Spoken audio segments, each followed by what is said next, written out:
2022 ശേഷം US stock market ഒറ്റദിനത്തിൽ 100 കോടിക്ക് മേലെ ഇടിഞ്ഞു. എഐയും ടെക് സ്റ്റോക്കുകളും ഇപ്പോൾ വളരെ വലിയ നഷ്ടത്തിലേക്കാണ് പോയിക്കൊണ്ടിരിക്കുന്നത്. എഐ ചിപ്പുകളുടെ ഏറ്റവും വലിയ വിൽപ്പനക്കാരായ എൻവിഡിയ ഉൾപ്പെടെയുള്ള പ്രമുഖ ടെക് കമ്പനികൾക്ക് ഏകദേശം 7% നഷ്ടമുണ്ടായി.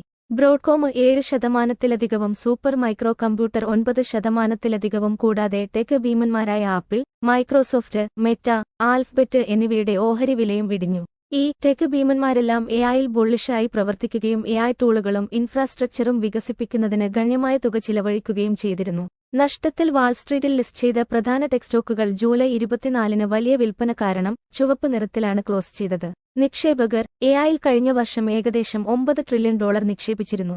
എന്നാൽ ഇപ്പോൾ നിലവിലുള്ള എഐ ടൂളുകളുടെ ബിസിനസ് സാധ്യതയെക്കുറിച്ച് സംശയം വളരുന്നതിനാൽ നിക്ഷേപകർ പിൻവാങ്ങുകയാണ്.